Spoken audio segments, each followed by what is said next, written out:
జనాలందరూ సెలూన్స్‌కి వెళ్తుంటారు. రెగ్యులర్‌గా male, female both irrespective of gender. వెళ్తారు గోల్డ్ ఏమంటారు? ఫేషియల్స్. గోల్డ్ ఫేషియల్స్ అంటారు, డైమండ్ ఫేషియల్స్ అంటారు. ఇది గుడ్ అండి, ఇది బ్యాడ్. ఇట్స్ లైక్ వాళ్ళే చెప్తుంటారు. వాళ్ళే సజెస్ట్. ఇవి ఎంతవరకు సేఫ్ అంటారు అవి యూజ్ చేయడం? డిపెండ్స్ ఆన్ అక్కడ కూడా what. Lot of money like spend చేస్తుంటారు. రెగ్యులర్‌గా పోతుంటారు. అట్‌లీస్ట్ మంత్‌లో ట్వైస్ అయినా వెళ్తుంటారు ఇర్రెస్పెక్టివ్ ఆఫ్ జెండర్. సో ఎంతవరకు సేఫ్ అంటారా అవి లైక్ యూజ్ చేయడం, సెలూన్స్‌లో యూజ్ చేయడం?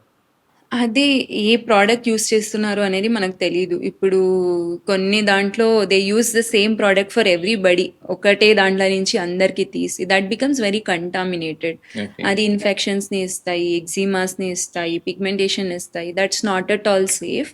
కొన్ని good salons they do offer good massage, మీకు ఒక relaxation experience. More than that it's not gonna do anything to your skin. అది చేసుకున్న రోజు మంచిగా కనిపిస్తుంది, ఎందుకంటే మంచిగా మసాజ్ చేసి ఉంటారు, ఆ ఫ్లూయిడ్ అన్ని డ్రైన్ అవుట్ అయి ఉంటుంది, ఏదో ఒక ఫేస్ ప్యాక్ ఇవన్నీ వేసుకుని ఉంటారు, కాబట్టి ఆ రోజు మేబీ నెక్స్ట్ 3-5 days వరకు ఉంటుంది. It's all temporary result. That's why you need it every 15 days, every month. So it's not a good thing. Ideally we don't suggest. మీరు ఎప్పుడైనా రిలాక్స్ అవ్వాలి అనుకుంటే చేయించుకోండి, అంతే తప్ప ఓకే. No use. సో